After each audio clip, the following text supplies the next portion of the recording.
let me tell you about being lonely.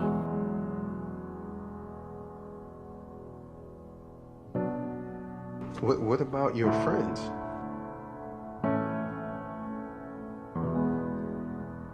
Friends. What friends?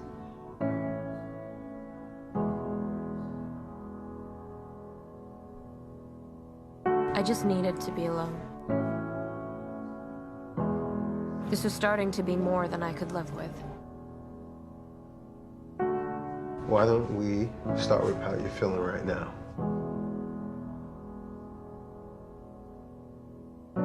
Sort of empty. Empty. Yeah, I don't feel anything. I don't care anymore about anything.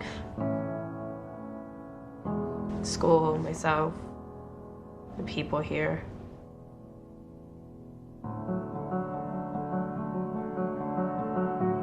I'm not who they need me to be. It's like it doesn't even matter what you say.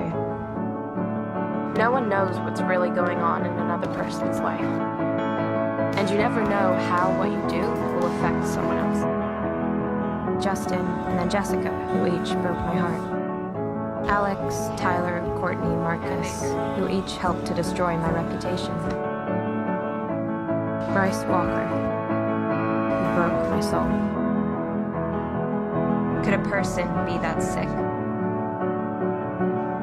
I know what it feels like to have people judge you. And it sucks. And it helps to have a friend who doesn't judge you.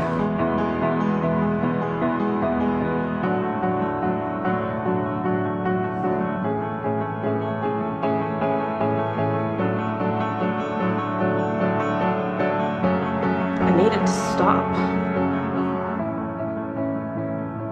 I need everything to stop.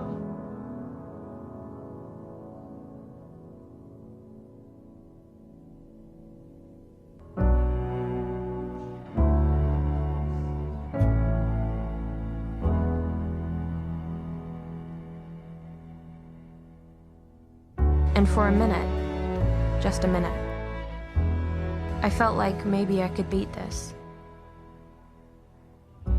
I decided to give life one more chance.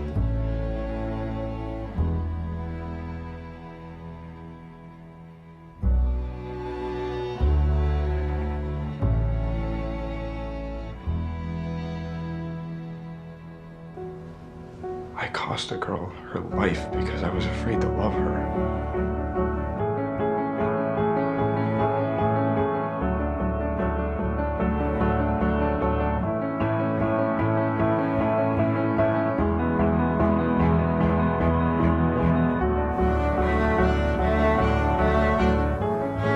It seemed like no matter what I did, I kept letting people down. I started thinking how everyone's lives would be better without me.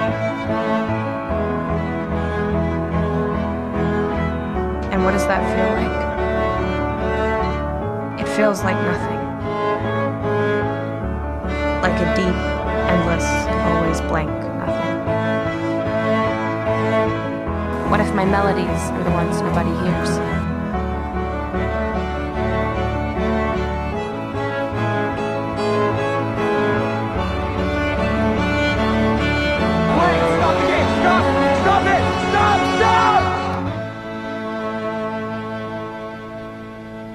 But the truth is that I killed Hannah Baker. I saw how guys treat I you. might have hurt Hannah's feelings. She needed me and I walked away. Hannah was my friend. She needed you as a You should friend. tell the truth about her.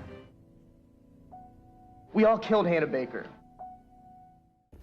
So as you can see, there are times in our life where we tend to feel like we have it all. But then at some point, we will realize that we hit rock bottom and that we ended up reaching our breaking point and lowest point in our life. Jesus told his disciples about the parable of the lost son. Prodigal son, either or. And this is in Luke 15:11 through 32. And I will read the whole thing to you guys. To illustrate the further point, Jesus told them this story. A man had two sons. The younger son told his father, I want my share of your estate now before you die." So his father agreed to divide his wealth between his sons. A few days later, his son packed up all his things and moved to a distant land, and there he wasted his money in wild living. About the time his money ran out, a great famine swept over the land and he began to starve. He persuaded a local farmer to hire him, and the man sent him into the fields to feed the pigs. The young man became so hungry that even the pods he was feeding the pigs looked so good to him, but no one gave him anything. When he finally came to his senses, he said, "At home, even the hired servants have food enough to spare, and here I am dying of hunger. I will go home to my father and say, 'Father, I have sinned against both heaven and you, and I am no longer worthy to be called your son. Please take me on as your hired servant.'" So he returned home to his father, and while he was still a long way off, his father saw him coming, filled with love and compassion. He ran to his son, embraced him, and kissed him. His son said to him, "Father, I have sinned against both heaven and you, and I am no longer worthy to be called your son." But his father said to the servants, "Quick, bring the finest robe in the house and put it on him. Get a ring for his finger and sandals for his feet, and kill the calf we have been fattening. We must celebrate this with a feast, for this son of mine was dead and now has now returned home.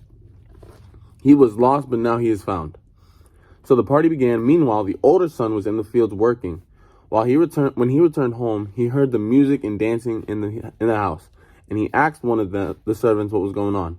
"Your brother is back," he was told, "and your father has killed the fattened calf, and we are celebrating because of his safe return."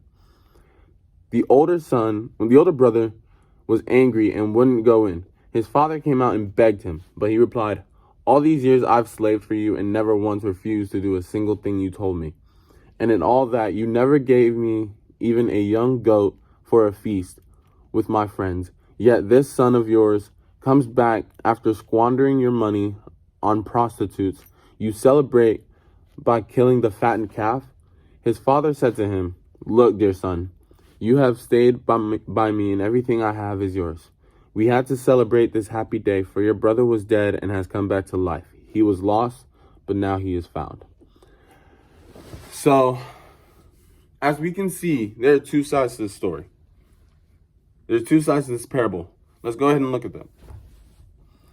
One of them, the youngest son wanted all his father's estates, wanted nothing to do with his father, and left home. He ends up spending all his money, and he was broke. The son realized that he needed a place to stay and a job, so a farmer hires him and starts feeding him and feeding the pigs. And he ends up reaching the lowest point of his life, and he ends up eating what the pigs are eating too. But like I said, not enough to share. When he returned home, his father embraced him and realized that he was lost, but now he had found his way home. And before I go into the second part, how I want to, an example I can look at that with, if you've seen the TV show Avatar: The Last Airbender, so Zuko and Uncle Iroh were in the Fire Nation. Zuko had been banished from the Fire Nation because he spoken out of turn of his father's meeting. And his mission was to go find the Avatar, dead or alive, and bring him back to his father. Because the Fire Lords have been always wanting to kill the Avatar. And so he goes to get him, does that a couple times, but Zuko starts questioning his destiny. And so at first he was not going to, until his uncle told him, "You need to find your own destiny." And so once his uncle told him that, he teams up with his sister. I know, snake move, right? And his sister's the one that kills the Avatar, but his sister tells his father that he killed the Avatar when it wasn't true.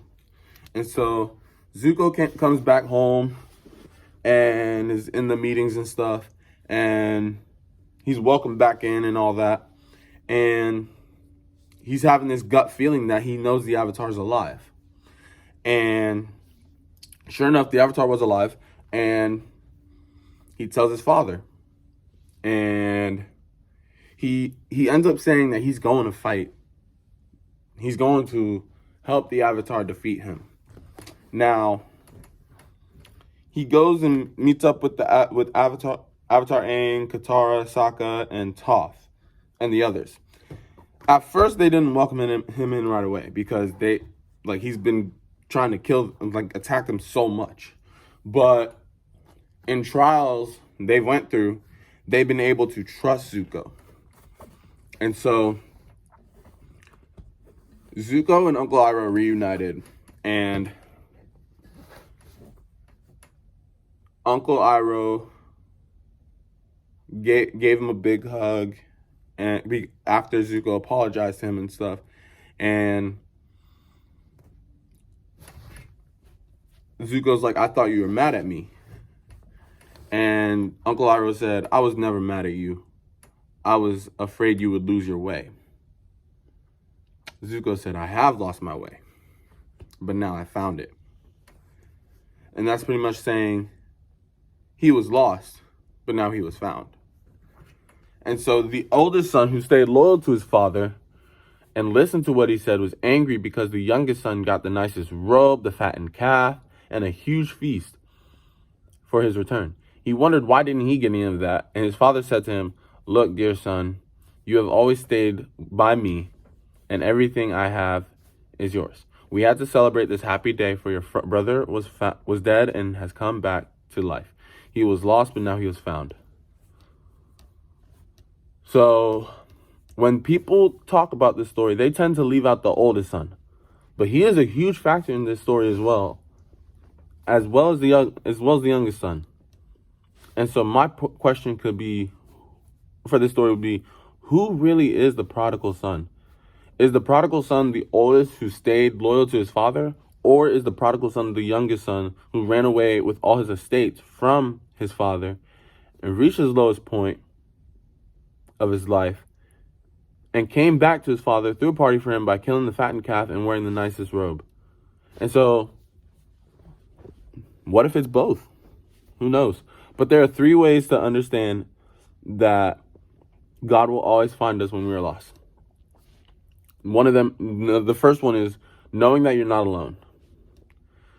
In Deuteronomy 31:6, it says, so be strong and courageous, do not be afraid, and do not panic before them. For the Lord your God will personally go ahead of you. He will never fail you nor abandon you. And so there are times in our life where we feel like we are alone, but us Christ followers know that we have God with us. Even though we cannot see him physically, he's in front of us, behind us, and beside us spiritually. And he will speak to us, whether it's through his word or through someone else. Number 2 is understand that our mistakes do not define who we are. And so in 3 John 1:11, it says, dear friend, do not let this bad example influence you. Follow only what is good. Remember that those who do good prove that they are God's children, and those who do evil prove that they do not know God. We have a past before we surrender our lives to Christ. But we should not let that past define who we are. We are loved by God, and he made us perfectly in his image. And number 3, you are loved by God. And in 1 Thessalonians 1:4, it says, we know, dear brothers and sisters, that God loves you and has chosen you to be his own people. And so there will be times in our life that the world will not show any love to us. But we got to remember, even though when the world showed hate to us, they showed hate to Jesus as well. And we shouldn't let what the world do corrupt our walk with Christ. What we need to do is show love like Jesus to those we encounter, and know that we are loved by God, and so are they. And so, how can we apply all of that